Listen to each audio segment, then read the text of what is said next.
Imagine being married for 5 years to a woman you love deeply. You have a good job, a nice home, and from the outside your marriage looks perfect. But behind closed doors there's a painful reality slowly destroying your relationship and self-esteem. Every time you try to be physically close, whether a hug, kiss, or just holding hands, she finds ways to avoid it. She dodges your affection, makes excuses to avoid intimacy, and reacts to your touch like it's unwelcome. You start wondering, does she find me unattractive? Did I do something wrong? Is there someone else? But what you don't realize is this isn't about you, your attractiveness, or your marriage.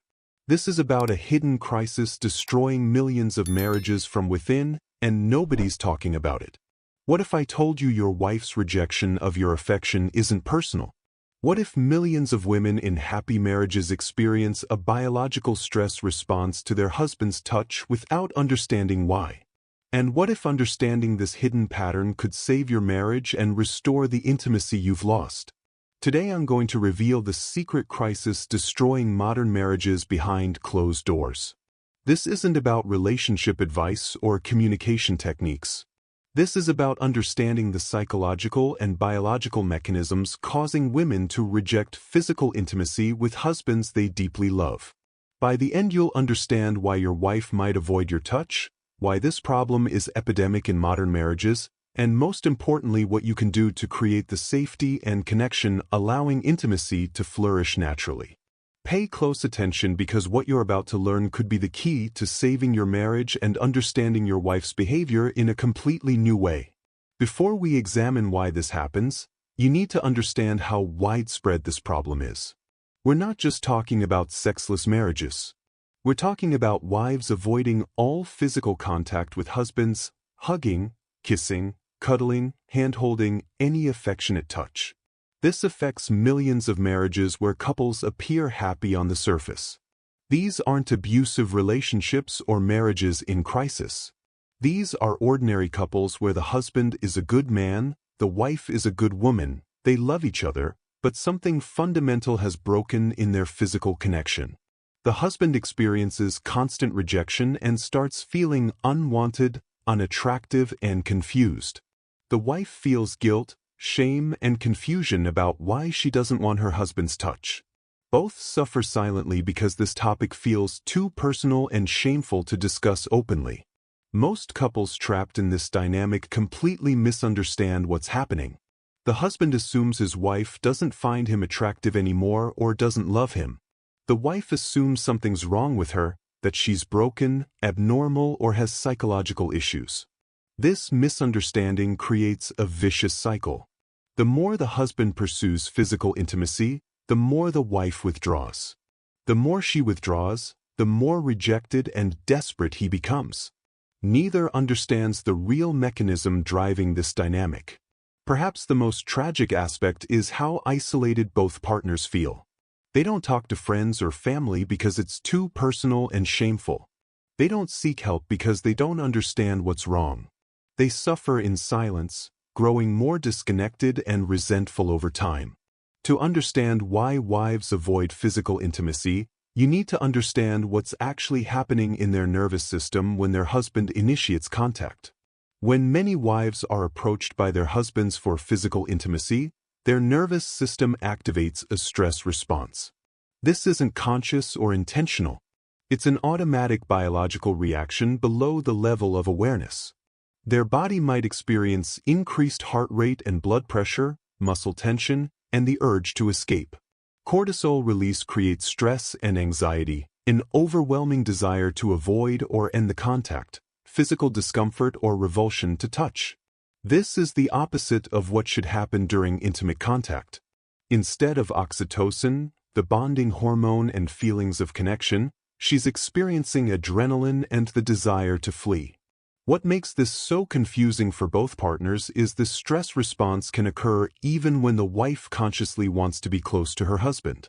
She might logically know he's a good man who loves her, but her nervous system responds as if she's in danger. This creates internal conflict where her mind says one thing but her body responds differently. She can't understand why she's reacting this way, leading to shame and self-blame. This stress response is automatic and involuntary. She's not choosing to feel this way or trying to hurt her husband. Her nervous system simply responds to environmental cues signaling danger or threat even when no conscious threat exists. Understanding this biological reality is crucial because it means this isn't about love, attraction, or relationship satisfaction. It's about nervous system activation and perception of safety. The core issue driving this intimacy crisis is what I call safety deficit, the absence of conditions allowing a woman's nervous system to relax and be receptive to physical intimacy. When we talk about safety in relationships, we're not just talking about physical safety from harm. We're talking about a complex psychological and emotional state including feeling in control of when and how physical contact occurs, having freedom to say no without consequences, not feeling pressured or coerced into intimacy, feeling emotionally connected before physical contact, having boundaries respected and honored, and feeling valued beyond physical availability. Modern marriages often fail to create these safety conditions not because the husband is abusive or dangerous, but because they don't understand how female nervous systems respond to intimacy. Many husbands approach physical intimacy the way they would want it approached, directly, spontaneously, and focused on the physical act. But female nervous systems often require different conditions to feel safe enough for intimacy. Safety isn't just about the husband's behavior. It's about the entire environment surrounding intimacy, including the emotional climate of the relationship, presence or absence of pressure and expectations, balance of power and control in intimate situations, the woman's stress levels and mental state, and the physical environment and context of intimate contact. When these environmental factors don't support safety, even the most loving husband can trigger a stress response in his wife. One of the most damaging aspects of this intimacy crisis is how it leads women to blame themselves rather than examining the environmental factors creating the problem. When women experience this aversion to their husband's touch, they typically assume something is wrong with them. They might think they have psychological problems, unresolved trauma from their past, that they're not normal for not wanting their husband's affection, or that something is broken in them sexually. This self-blame is reinforced by cultural messaging telling women they should always be available and receptive to their husband's advances. Many women spend years in therapy trying to fix themselves, exploring past trauma, childhood experiences, or psychological issues that might explain their intimacy aversion. While therapy can be valuable, it often misses the point entirely. The problem usually isn't rooted in the woman's past or psychology. It's rooted in the present environment and conditions surrounding intimacy in her marriage. Our culture's tendency to medicalize relationship problems leads to treating intimacy aversion as a disorder to be cured rather than a natural response to environmental conditions that don't support safety and connection. This medical model approach often makes the problem worse by adding shame and pathology to what might be a completely normal nervous system response to an unsafe environment. Another factor complicating this intimacy crisis is the subtle gaslighting often occurring around women's feelings and perceptions. When women express discomfort, reluctance, or aversion to physical intimacy, their feelings are often dismissed or minimized. They're told they're being too sensitive, overthinking things, making it into a bigger deal than it is, or that they need to just relax and stop analyzing everything. This invalidation teaches women not to trust their own nervous system responses and to override their natural safety mechanisms. Many women are told that because they have a good husband who loves them and provides for them, they shouldn't have any issues with intimacy. This creates guilt and confusion when they do experience resistance. Having a good husband doesn't automatically create the safety conditions necessary for intimacy. A man can be loving, faithful, and well-intentioned while still approaching intimacy in ways that trigger his wife's stress response. Women are culturally conditioned to be accommodating, pleasing, and sexually available to their husbands regardless of their own comfort level. This conditioning makes it difficult for them to recognize and honor their own safety needs. A crucial aspect of creating safety for intimacy is ensuring women have control over when, how, and under what circumstances physical contact occurs. Female nervous systems are highly sensitive to autonomy and choice. When women feel they don't have control over their physical experiences, their stress response activates automatically. This doesn't mean they don't want intimacy, it means they need to feel like participants rather than objects in intimate encounters. Many well-intentioned husbands inadvertently violate their wife's boundaries by initiating contact when she's stressed or overwhelmed, continuing physical advances when she's shown reluctance, making physical contact without checking in first, or assuming that being married gives them unlimited access to her body. These boundary violations, even minor ones, can accumulate over time and create a general sense of unsafety around physical intimacy. True intimacy requires ongoing consent, not just initial consent. A woman might consent to holding hands but not more intimate contact. She might be comfortable with affection in private but not public. Respecting these nuanced boundaries is essential for creating the safety that allows intimacy to flourish. Before we continue, if this information is helping you understand your relationship dynamics better, please like and subscribe. I'm sharing insights about marriage and female psychology that most men never learn, and your support helps me continue bringing you this crucial knowledge that could save your relationship. Understanding the biological difference between stress and bonding responses is crucial for creating conditions supporting intimacy. When conditions are right, physical intimacy should trigger oxytocin release, the bonding hormone creating feelings of connection, trust, and well-being. This is the biological foundation of intimate bonding. Oxytocin is released when a person feels safe, connected, and in control of their experience. It creates a positive feedback loop where intimacy feels good and leads to desire for more intimacy.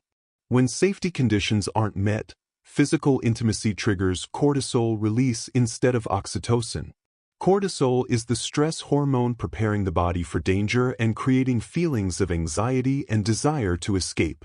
This creates a negative feedback loop where intimacy feels stressful and leads to avoidance of future intimate contact. The difference between these two responses isn't about the specific physical acts involved, it's about the conditions and context surrounding those acts. The same touch triggering oxytocin under safe conditions can trigger cortisol under unsafe conditions. This is why focusing on technique or frequency often misses the point entirely. The issue isn't how to touch, but how to create conditions making touch feel safe and welcome. Most approaches to intimacy problems focus on fixing individuals rather than examining and changing environmental conditions creating the problem. Traditional approaches often focus on treating the woman for dysfunction or trauma, teaching the man better communication skills, prescribing medication for low libido, or scheduling more date nights and romantic gestures. While these interventions might help, they often miss the core issue. The environment surrounding intimacy doesn't support safety and connection.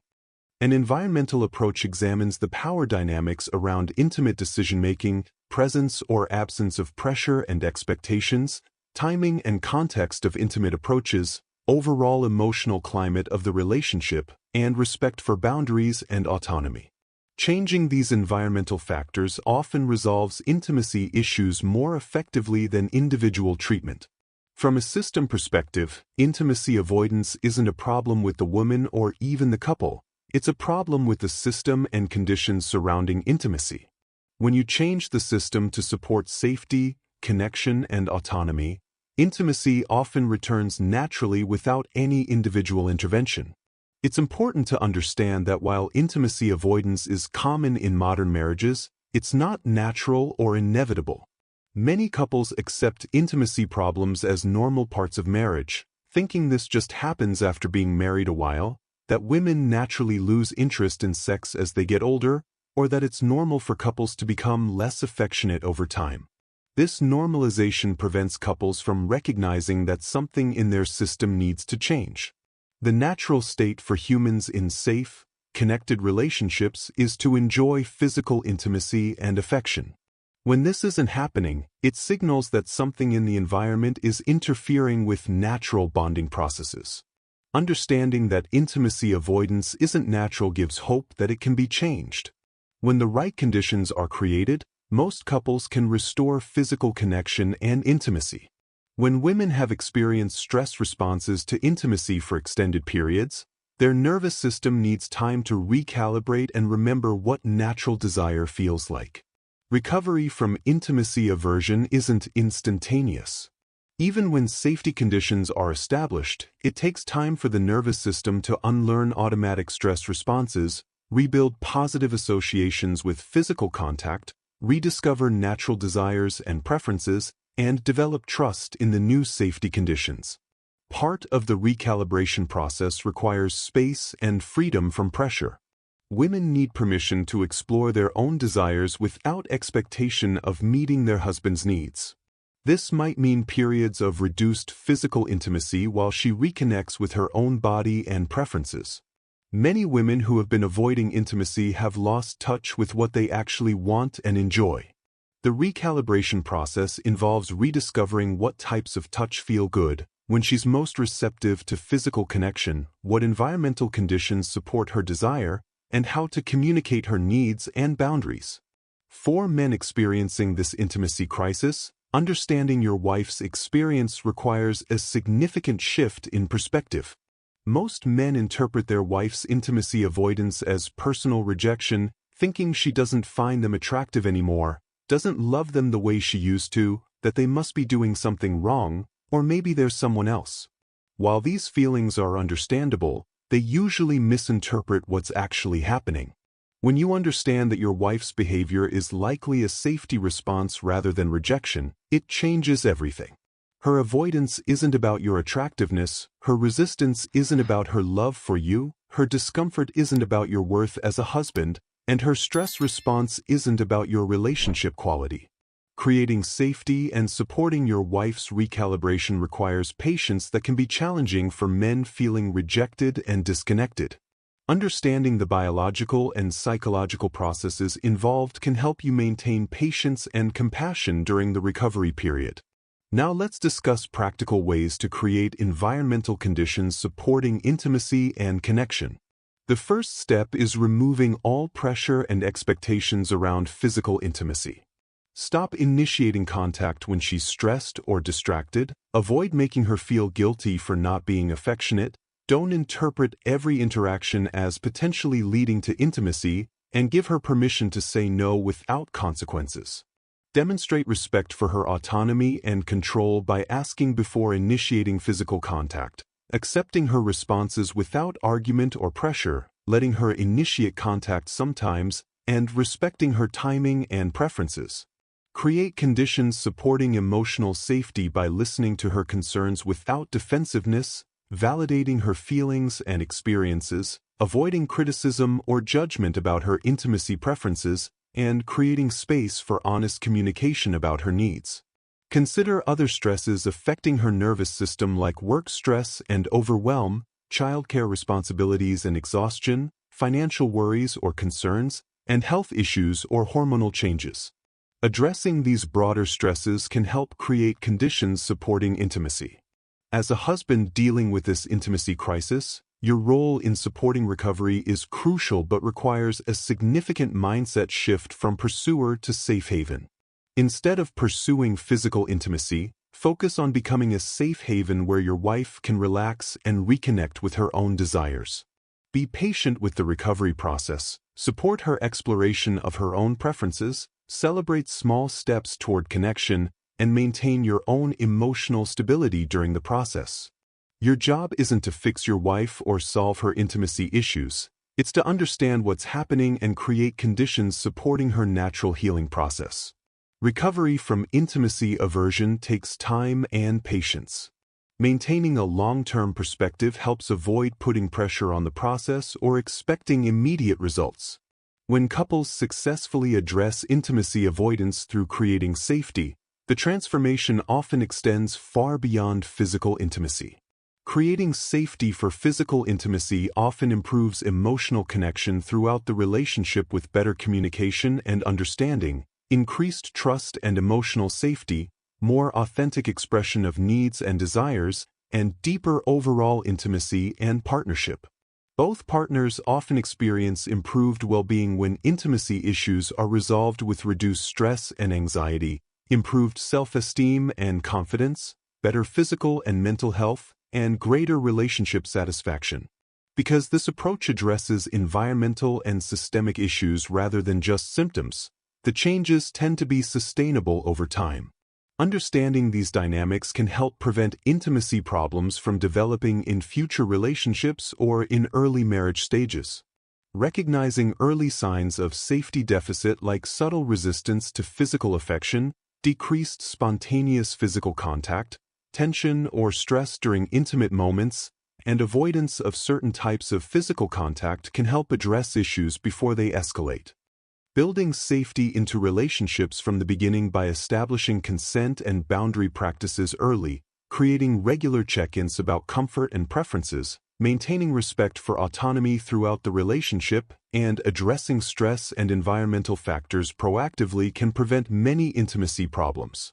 While many couples can address intimacy issues by creating safety and changing environmental factors, professional help is sometimes necessary. Consider professional support when safety measures don't improve the situation over time, there are underlying trauma issues needing specific treatment, communication breaks down completely, or the stress is affecting other life areas significantly. Look for professionals who understand environmental factors affecting intimacy, nervous system responses, and trauma-informed care, the importance of safety and autonomy in intimate relationships, and systems approaches rather than just individual treatment. This intimacy crisis reflects broader cultural issues about sexuality, consent, and relationships needing societal-level addressing. Our culture sends mixed messages about intimacy. Women should be sexually available but also maintain boundaries. Marriage implies consent but individual autonomy still matters. Physical intimacy should be natural, but we don't teach how to create supporting conditions. Most people never learn how nervous systems respond to intimacy, the conditions supporting versus hindering physical connection, the difference between pressure and invitation in intimate relationships, or how to create ongoing consent and safety. We need new models for understanding and approaching intimacy that prioritize safety, autonomy, and mutual pleasure over obligation and performance. Despite challenges involved in addressing intimacy avoidance, there is tremendous hope for couples dealing with this issue. Most people have natural capacity for intimate connection when right conditions are present. This isn't about learning new skills or fixing broken people. It's about creating environments supporting natural bonding processes. With understanding, patience, and commitment to creating safety, most couples can restore physical intimacy and connection to their relationships. Often couples working through intimacy issues end up with stronger, more connected relationships than before problems developed. If you recognize these dynamics in your marriage, take these concrete steps to begin creating change. Stop initiating physical contact for a defined period, have an honest conversation about safety and comfort, ask your wife what would help her feel safer in intimate situations, remove all pressure and expectations around physical intimacy, focus on emotional connection and non-physical expressions of love, address environmental stresses affecting your wife, establish new patterns of consent, and boundary respect. Support her exploration of her own desires and preferences, work on your own emotional regulation and patience, consider professional help if needed, maintain respect for autonomy and consent, continue checking in about comfort and safety, address relationship dynamics undermining safety, stay patient with the ongoing nature of this work, and celebrate progress and connection rather than focusing on problems. Here's the ultimate truth about the intimacy crisis in modern marriages. It's not about broken women or inadequate men. It's about environments not supporting natural human capacity for intimate connection. When we understand intimacy avoidance is usually a nervous system response to safety deficit rather than personal rejection or psychological disorder, everything changes. Instead of trying to fix or change your wife, focus on creating conditions allowing her natural desire and connection to emerge. Shift from pursuing to providing safety, from fixing to understanding, from pressure to patience, from performance to presence, and from control to consent. This isn't just about restoring physical intimacy, it's about creating relationships based on mutual respect, safety, and authentic connection rather than obligation and performance. If this has opened your eyes to hidden dynamics destroying intimacy in modern marriages, please like and subscribe for more content revealing psychological truths behind relationship challenges. Share this with other men struggling with intimacy issues in their marriages. Understanding these dynamics could save relationships and restore connection both partners truly want. Your engagement helps spread this crucial information to couples who desperately need it. Until next time, focus on creating safety rather than seeking intimacy and watch how everything changes. Remember, the goal isn't to get more physical affection from your wife. It's to create conditions where she feels safe enough that affection becomes something she naturally wants to share. When you approach the problem from this perspective, you'll often find the intimacy you've been seeking returns naturally as a byproduct of the safety you've created.